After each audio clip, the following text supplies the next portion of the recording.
নমস্কার বন্ধুরা, লুবনা রাসোইতে সবাইকে স্বাগত জানাই। আজকে আমি তৈরি করে দেখাচ্ছি শীতের মরশুমে ভেজ মাঞ্চুরিয়ান ফ্রাইড রাইস। আমরা তো ফ্রাইড রাইস অনেক সময় সব সময় করে থাকি, একবার মাঞ্চুরিয়ান দিয়ে অবশ্যই তৈরি করবেন। আর শীতকালে তো প্রচুর পরিমাণে শাকসবজি বাজারে পাওয়া যায়, আর এটা তৈরি করে খেয়ে দেখবেন যে এটা খেতে কতটা সুন্দর। তো চলুন, আমি যে পদ্ধতিতে তৈরি করেছি সেটাই আপনাদের সঙ্গে আজকে শেয়ার করছি। সবার প্রথমে আমি দেখুন 1 কাপ বাসমতি রাইস নিয়েছি। চালগুলোকে একটা বোলের মধ্যে প্রথমে দিয়ে দিচ্ছি, তারপর চালগুলোকে দুবার জল পাল্টে ধুয়ে নেব।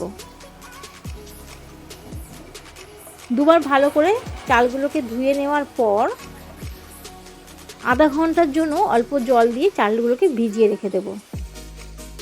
এতে করে চালটা ভাতে যখন রান্না হবে তখন লেন্থেও অনেকটা বড় হবে আর একটার সঙ্গে একটা জড়িয়ে যাবে না। এখানে যতক্ষণ চালটা ভিজানো থাকুক, এখানে আমি কিছু সবজি নিয়ে নিয়েছি, সেটা দেখিয়ে দিচ্ছি।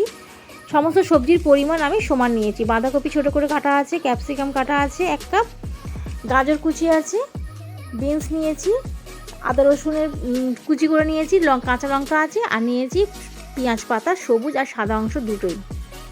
এবার সমস্ত সবজিগুলো একটা বোলের মধ্যে দিয়ে দিচ্ছি। আপনাদের হাতের সামনে যে যে সবজি থাকবে আপনারা অবশ্যই সেই সবজিগুলো ব্যবহার করতে পারেন। এখানে ছোট করে কুচিয়ে রাখা ফুলকপিও দিতে পারেন, মানে গ্রেট করে। সমস্ত সবজিগুলোকে একে একে দিয়ে দিলাম, যার মধ্যে আছে বিনস, গাজর, বাঁধাকপি, কাঁচা লঙ্কা, আদা রসুনের আর পেঁয়াজ পাতা, সাদা সবুজ অংশ দুটোই। সামান্য একটু লবণ দিয়ে প্রথমে ভালো করে মিশিয়ে নিয়ে তারপর হাত দিয়ে একটু মিশিয়ে নিতে হবে চেপে চেপে, যাতে সবজি থেকে জল ছাড়তে শুরু করে। যখন সবজিটা একটু নরম হয়ে এসছে তখন তার মধ্যে দিয়ে দিলাম প্রথমে 2 চামচ কর্নফ্লাওয়ার আর 2 চামচ ময়দা। কর্নফ্লাওয়ার আর ময়দাটাকে দিয়ে ভালো করে মিশিয়ে নিতে হবে। তার আগে দিয়ে দিলাম 1 চামচ গ্রিন চিলি সস, 1 চামচ রেড চিলি সস, এটা ফ্রিজে রাখা ছিল তাই জমে গেছে। আর দিয়ে দিলাম 1 চামচ সয়া সস, 1 চামচ টমেটো কেচাপ আর 1 চামচ শেজওয়ান চাটনি। সব কিছুকে দিয়ে ভালো করে এবার মিশিয়ে নিতে হবে। মেশাতে গিয়ে যদি মনে হয় যে আরও একটু কর্নফ্লাওয়ার বা ময়দার প্রয়োজন আছে তখন আরও একটু আমি ব্যবহার করব। সব কিছুকে দিয়ে মিশিয়ে নিলাম। এখন অনেকটা পাতলা লাগছে তাই আরও একটু ওখানে ময়দা ব্যবহার করলাম 1 চামচ। 1 চামচ ময়দা দিয়ে আবারও একটু ভালো করে মিশিয়ে নিচ্ছি। দেখুন মুঠো করছি কিন্তু একটু খুব সহজে ভেঙে যাচ্ছে, তাই এবার আমি দিয়ে দেব 1 চামচ ওখানে কর্নফ্লাওয়ার দিয়ে ভালো করে মিশিয়ে নেব। ভালো করে মেশানো হয়ে গেলে এবার ছোটো ছোটো করে বলের আকারে করে মাঞ্চুরিয়ানগুলোকে ভেজে নেব। এদিকে আমি তেল বসিয়ে দিয়েছি, তেলটা যখন গরম হয়ে গেছে তখন মাঞ্চুরিয়ানগুলোকে তৈরি করে একে একে দিয়ে দিচ্ছি। ছোটো ছোটো করে বলের আকার নিয়েছি। গ্যাসের ফ্লেমটাকে এখন আমি মিডিয়ামে করে দিয়েছি, না হলে ভিতর থেকে কাঁচা থাকবে আর উপরের গাগুলো পুড়ে যাবে। সেই জন্য গ্যাসের ফ্লেমটাকে মিডিয়ামে করে মাঞ্চুরিয়ানগুলোকে ভেজে নেব। 1 পিঠ ভাজা হয়ে গেছে, এবার আমি উল্টে দিলাম। সমস্ত মাঞ্চুরিয়ানগুলোকে ভাজা হয়ে গেছে, এবার প্লেটে তুলে নিলাম। আর পরের যে ব্যাটারটুকু আছে সেটুকু দিয়েও আমি ভেজে নিচ্ছি। 1 পিঠ ভাজা হয়ে গেলে অন্য পিঠগুলো ভেজে ওই একই পদ্ধতিতে তুলে নিলাম। কড়াইতে প্রথমে জল বসিয়ে দিয়েছি, তাতে দিয়ে দিলাম পরিমাণ মতো লবণ আর একটা অর্ধেকের পাতিলেবুর রস।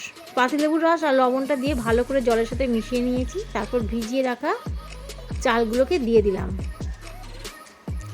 পাতিলেবুর রসটা দিলে চালগুলো একটার সঙ্গে একটা জড়িয়ে যাবে না আর একদমই ভাতগুলো ফ্রেশ ঝরঝরে হবে। যখন ভাতটা ফুটতে শুরু করে দিয়েছে আমি তুলে দেখালাম। আরও 1 মিনিট রান্না করার পর 80% যখন ভাতটা কুক হয়ে গেছে তখন আমি একটা ছাঁকনির মধ্যে জল ঝরিয়ে নিলাম। এবার আমি ভাতগুলোকে ঠান্ডা করে নেব, যাতে ভাতের মধ্যে যে স্টিম আছে সেটা বন্ধ হয়ে যায়। অন্যদিকে কড়াই বসিয়ে দিয়েছি। কড়াইটা যখন গরম হয়ে গেছে তার মধ্যে দিয়ে দিলাম আদা রসুন কুচি আর যে পেঁয়াজ পাতার যে সাদা আর সবুজ অংশ দুটোই দিয়ে দিলাম। একটু নাড়াচাড়া করে তাতে দিয়ে দিলাম গাজর কুচি, তারপর দিয়ে দিলাম বিনস কুচি। গাজর আর বিনসটাকে একটু ভালো করে 1 মিনিট ভাজা ভাজা করে নেব। তারপর এতে দিয়ে দেব মটরশুঁটি আর ক্যাপসিকাম। আমি এটাকে লম্বা করে ক্যাপসিকামটা কেটেছি। সব কিছুকে দিয়ে ভালো করে মিশিয়ে নিতে হবে। আপনাদের হাতের সামনে যে যে সবজি থাকবে সবই সবজি আপনারা ব্যবহার করতে পারেন।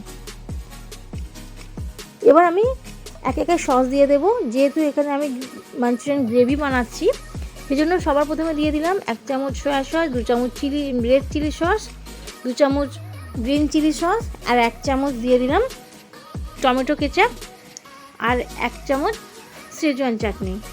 সমস্ত কিছুকে দিয়ে আরও একবার ভালো করে মিশিয়ে নিচ্ছি। আরও 2 মিনিট নাড়াচাড়া করার পর এবার দিয়ে দিলাম বাঁধাকপি পাতা। বাঁধাকপিটাকে আমি লম্বা করে কেটেছি। বাঁধাকপিটাকে দিয়ে আরও 1 মিনিট নাড়াচাড়া করে নিলাম। তারপরে এতে দিয়ে দিলাম গোলমরিচের গুঁড়ো। এই গোলমরিচের গুঁড়োটাকে দিয়েও আরও একবার কষিয়ে নিচ্ছি। যেহেতু আমি এটা গ্রেভি বানাবো তাই জন্য সেই জন্য এখানে 1 চামচ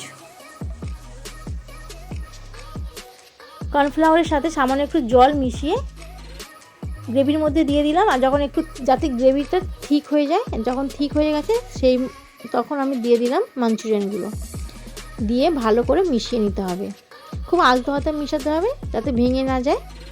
যেহেতু আমি এটা গ্রেভি করছি সেই জন্য সামান্য একটু জলের সাথে কর্নফ্লাওয়ারটা গুলে ব্যবহার করলাম।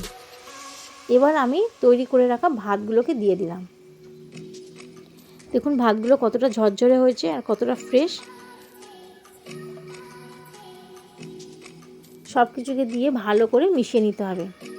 আর আপনাদের যদি এই রেসিপিটা ভালো লেগে থাকে অবশ্যই চ্যানেলটাকে সাবস্ক্রাইব করবেন, পাশে থাকা বেল আইকনটি প্রেস করবেন, লাইক কমেন্ট এবং শেয়ার করবেন। আর একবার বাড়িতে সবার সঙ্গে অবশ্যই তৈরি করে এটা শেয়ার করবেন। গরম গরম পরিবেশন করুন ভেজ মাঞ্চুরিয়ান ফ্রাইড রাইস। এই ভেজ মাঞ্চুরিয়ান ফ্রাইড রাইসটা অবশ্যই তৈরি করবেন শীতে একবার। দেখুন দেখতে কতটা লোভনীয় হয়েছে। আজকে তাহলে এই পর্যন্ত। আমি আবারও ফিরে আসবো নতুন কোনো ভিডিও নিয়ে। ততক্ষণের জন্য ভালো থাকবেন, সুস্থ থাকবেন। আর ভিডিওটি দেখার জন্য ধন্যবাদ।